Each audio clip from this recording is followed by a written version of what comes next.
dan di video kali ini gue akan bahas tim pick gue untuk di game week 28 nanti. Tapi seperti biasa, gue mau bahas game week 27 dulu ya. Seperti yang kalian tahu, gue itu di game week 27 free hit ya. Dan menurut gue, hasil free hit gue di game week ini itu cukup memuaskan ya. Walaupun banyak yang nggak sesuai ekspektasi, tapi setelah gue bandingin tim original gua di game week 26 dan tim free hit gua di game week 27 ini itu beda poinnya cukup jauh ya. Jadi menurut gua free hit gua ini cukup sukses lah kali ini ya. Jadi gua bahas dulu dari back dan kiper ya. Jadi di kiper itu Pop dapat 5 poin.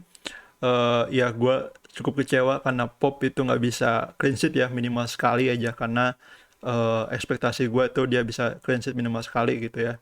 Tapi ya ternyata dia enggak, dan alhasil dia cuma dapat 5 poin. Lalu di back itu ada Cancelo, Mi, dan Bednarek.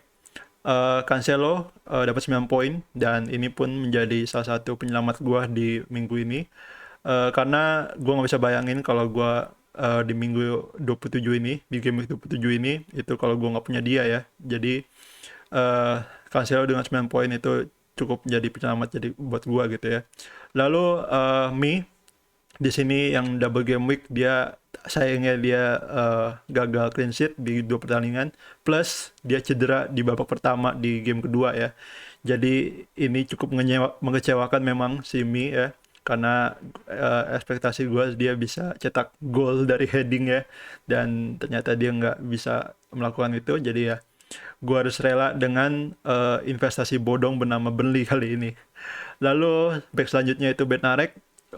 Bednarek dapat 6 poin, dan di video sebelumnya memang gue udah berencana untuk pasang si Walker Peters ya. Tapi entah kenapa di menit-menit akhir menjelang deadline itu gue ragu si Walker Peters bisa main ya, bisa starting lineup. Gue kira nanti Perot yang main gitu. Ternyata yang main itu si Walker Peters dan Livramento, dan akhirnya gue pilih si Bednarek dengan ya yang safe option gitu ya, yang dia pasti main. Dan memang si Bednarek berhasil clean sheet dapat 6 poin, tapi si Walker Peters itu clean sheet plus 3 poin ya. Jadi ada 3 poin swing gitu. Jadi ya gue cukup nyesel memang pilih Bednarek, tapi ya untungnya swingnya nggak terlalu parah ya, cuma 3 poin gitu. Lalu di midfield itu ada Mahrez, Sterling, Sancho, dan Son. Mahrez dan Sterling ini mengecewakan banget karena Mahrez itu di bench ya, nggak main dari awal, dan Sterling pun nggak berkontribusi di lawan Everton kemarin. Dan gue kira pun City lawan Everton bakal menjadi pertandingan dengan banyak gol ya untuk City, ternyata enggak. Dan Sterling pun kemarin gue nggak nonton si CP main, tapi gue baca laporannya sih si Sterling itu mainnya wide ya, mainnya melebar dan kurang berkontribusi gitu dalam menyerang. Jadi ya gue harus sabar-sabar aja ya punya Sterling. Dan Sancho juga ini differential pan gue di minggu ini. Sayangnya dia nggak main dari awal, dia main dari bench, dan setelah dimainin pun dia nggak bisa melakukan banyak juga, dan ya gue harus rela dengan 1 poinnya Sancho ya gitu. Lalu Son akhirnya dia cetak gol di menit 80 ya, dan ya ini menjadi salah satu penyelamat gue juga di minggu ini. Karena di tim original juga gue nggak punya Son ya, gue nggak punya Cancelo juga. Dan di striker itu ada Kane, Weghorst, dan Adams. Dan yang paling gue banggain di minggu ini itu gue milih Adams dibanding Broja ya. Dan akhirnya si Adams bisa cetak gol di minggu ini, dan akhirnya keyakinan gue berhasil gitu, terbayar sama Adams ya. Lalu Kane kali ini dia double digit 11 poin, dan ini juga menjadi top scorer gue di minggu ini ya. Lalu yang mengecewakan lagi itu si Weghorst, kapten kita semua kayaknya, karena di 2 game dia nggak bisa berbuat banyak dan blank ya, dan ditambah juga di pertandingan kedua dia kartu kuning, jadinya dia cuma dapat 3 poin, dan kali 2 itu jadi cuma 6 poin gitu. Lalu di bench itu ada Okonkwo, Elanga yang main dari awal, dan sayangnya dia nggak cetak gol ya. Dia cuma berakhir dengan 3 poin. Lalu Johnson dan Amarte yang gua nggak kira mereka bisa clean sheet, ternyata mereka clean sheet ya. Jadi Johnson dapat 6 poin dan Amartey dapat 8 poin. 6 poin plus 2 bonus poin gitu. Ini jarang-jarang back Leicester dapat clean sheet dan bonus poin ya. Jadi dari poin ini total poin gua di game week ini itu 60 poin, dan dari 60 poin ini membuat rank gua dari 74.000 itu naik ke 62.000, dan total poin gua sekarang 1749. Dan kalau gua bandingin dengan apa namanya tim original gua di game week 26 setelah wildcard kemarin ya, itu ternyata tim original gua di minggu 27 ini itu cuma berhasil cetak poin sebesar 17 poin gitu. Jadi poin swingnya itu sebesar berapa, 53 ya? Sorry, 43 poin gitu. Jadi ya cukup jauh, jauh banget malah gitu. Jadi ya menurut gua free hit gua kali ini cukup berhasil. Dan next, bahas tim pick gua untuk di game week 28 ini. Seperti yang kalian lihat di layar, itu gua akan bench boost di game week 28 ini. Dan overall menurut gua 15 pemain gua di minggu ini almost perfect ya, kecuali Bowen yang akan lawan Liverpool, dan gua pun udah rencana untuk ganti Bowen ke pemain lain ya. Jadi ya yang jelas gua akan jual dia ke pemain lain yang double game week itu di minggu ini. Dan rencana transfer gua untuk di double game week 28 ini, tadi gua rencana akan jual Bowen ke pemain lain. Dan sebenarnya ada beberapa opsi pemain yang akan gue beli di minggu ini ya, dengan menjual Bowen. Yaitu yang pertama, gue akan jual Bowen ke Coutinho. Coutinho itu di minggu ini akan lawan Southampton dan Leeds. Dan dia akan main juga di game 30 lawan Arsenal. Sebenarnya pembelian Coutinho ini sebenarnya udah gue rencanakan dari game week 26 ya, semenjak gue pertama kali wildcard gitu. Jadi gue akan keep Bowen dari game week 26 sampai 27, terus baru gue jual dia ke Coutinho di game week 28 gitu. Dan rencananya juga gue akan kaptenin si Coutinho di game week 28 ini ya.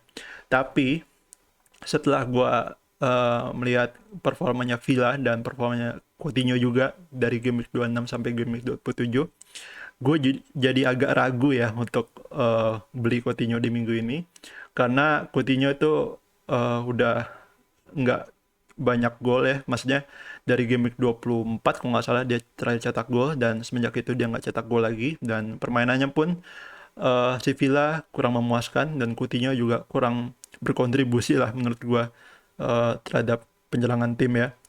Walaupun terakhir kemarin lawan Brighton itu sempat free kicknya on target ya, tapi ya cuma itu doang gitu.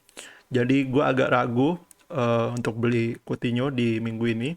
Dan setelah gue cek juga prediksi poinnya di FPL review, itu Coutinho diprediksi di game week 28 ini akan mendapat poin sebesar 8,15.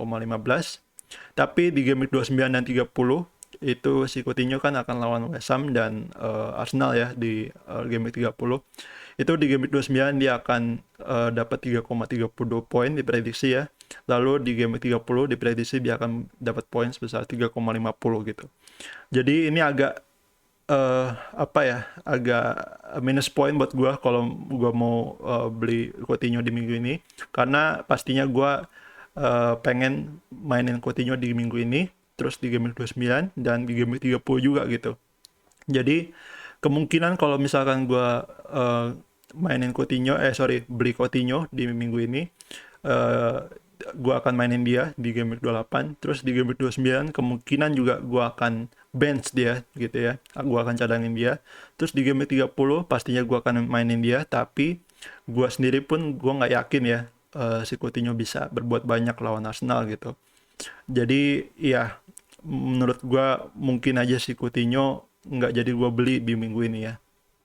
Lalu dari keraguan gue tadi, lahirlah opsi kedua ya, yaitu dengan menjual Bowen ke Ryan Fraser dari Newcastle. Si Fraser ini di game week 28 ini akan double, akan lawan Brighton dan Southampton away. Lalu di game week 29 dia akan double juga di lawan Chelsea dan Everton away ya. Dan di game week 30 dia akan blank gitu. Dan menurut gue Si Fraser itu gue udah jelasin ya di video sebelumnya bahwa si Fraser itu secara XGI cukup bagus dan secara permainan juga cukup bagus karena dia sering mencari peluang, sering meng-create peluang juga dan crossingnya pun lumayan ya, lumayan bagus. Dan menurut gua si Fraser mungkin aja menjadi pemain yang cocok untuk menjadi pengganti Bowen ya di tim gua. Karena di FPL review setelah gua cek prediksi poinnya, itu si Fraser diprediksi di game week ini akan dapat poin sebesar 7,06. Lalu di game week 29 dia akan dapat poin sebesar 5,60 dan di game week 30 dia blank. Dan dibanding Coutinho tadi, menurut gua si Fraser adalah pemain yang cocok buat gua ya, karena gua rencananya beli penggantinya Bowen itu gua akan mainin dia di game week 28, terus di game week 29 gua akan mainin dia juga ya, dan di game week 30 gua akan jual dia ke pemain lain gitu. Mungkin ke pemain Leicester, mungkin si Maddison ya. Karena Madison itu punya jadwal sisa yang cukup banyak, kalau nggak salah 4 ya gitu yang akan di schedule balik. Jadi menurut gua secara long term akan lebih bagus gitu. Jadi dibanding Coutinho, kalau Coutinho setelah game week 30 pun ya setelah lawan Arsenal, rencananya juga kalau misalkan gue beli dia, gue nggak akan mainin dia ya, gue akan jual dia langsung, karena jadwalnya si Villa itu udah mulai jelek setelah game week 30 gitu. Jadi ya menurut gua si Fraser pemain yang tepat untuk gua di minggu ini gitu ya. Dan lanjut bahas tim pick gua untuk di game week 28 ini. Dan pertama-tama gue mau bahas dulu dari kiper dan back ya. Jadi di kiper itu ada Ramsdale dan Dubravka. Ramsdale akan lawan Watford di away. Dan menurut gue potensi Arsenal untuk clean sheet kali ini cukup besar walaupun harus bertandang Watford away ya. Jadi ya gue cukup yakin Ramsdale bisa dapat 6 poin di sini. Lalu Dubravka di minggu ini dia akan double lawan Brighton dan Southampton ya. Dan mengingat performanya si Newcastle udah membaik di akhir-akhir ini dan defense-nya pun cukup bagus ya belakangan ini, gue cukup yakin si Dubravka itu bisa clean sheet di antara dua pertandingan ini gitu. Dan khususnya sih gue cukup yakin si Dubravka bisa clean sheet lawan Brighton ya. Kalau lawan Southampton itu menurut gue cukup susah karena Southampton tuh lagi on form kali ini. Lalu di back ada Gabriel, Van Dijk, Trent, Saïss dan Kilman. Gabriel, tadi gue udah bahas soal Arsenal, gue cukup yakin Arsenal bisa clean sheet. Lalu Van Dijk dan Trent lawan West Ham kali ini, menurut gue lawan West Ham di home, Liverpool akan mendominasi ya, karena West Ham itu sejak game week 25 atau game week 26 itu gue lihat permainannya udah menurun ya, secara attacking maupun defending. Dan kemarin pun si West Ham baru kalah lawan Southampton di FA Cup. Jadi ya gue cukup yakin si Van Dijk dan Trent itu bisa clean sheet lah ya lawan West Ham gitu di home. Lalu Saïss dan Kilman double game week di minggu ini. Mereka akan lawan Crystal Palace dan Watford di home. Dan Wolves pun menjadi tim dengan jadwal terbaik di double game week kali ini. Salah satu dengan tim jadwal terbaik ya. Dan menurut gue si Saïss dan Kilman ini bisa menyaingi poinnya si Rudiger dan James ya yang dari Chelsea. Karena jadwalnya pun nggak kalah bagus gitu. Dan ya gue sih bisa prediksi si Wolves bisa clean sheet di antara dua pertandingan ini, entah lawan Crystal Palace atau lawan Watford ya. Dan ya nggak menutup kemungkinan juga si Wolves bisa clean sheet 2 kali gitu di minggu ini. Lalu di midfield itu ada Fraser, Sterling, Rafinha, Salah dan Saka. Si Fraser lawan Brighton dan Southampton. Dan gue udah bahas di video sebelumnya ya si Fraser soal XGI dan bagaimana performa dia akhir-akhir ini. Dan ya gue cukup yakin si Fraser bisa berkontribusi di double game week ini. Dan gue pun bisa ekspektasi si Fraser bisa menyumbang minimal 1 assist di minggu ini ya. Lalu Sterling lawan MU. emang si Sterling itu gua pilih dari wildcard Game Week 26 ya, dan sampai sekarang belum menghasilkan poin ya, dan ya gua harus sabar memang. Lawan MU menurut gua Sterling bisa main dari starting line up ya, karena dari FA Cup pun si Sterling nggak main. Dan kok nggak salah dia nggak main sama sekali ya dari cadangan, jadi ya gue cukup yakin si Sterling bisa main dari starting line up ya.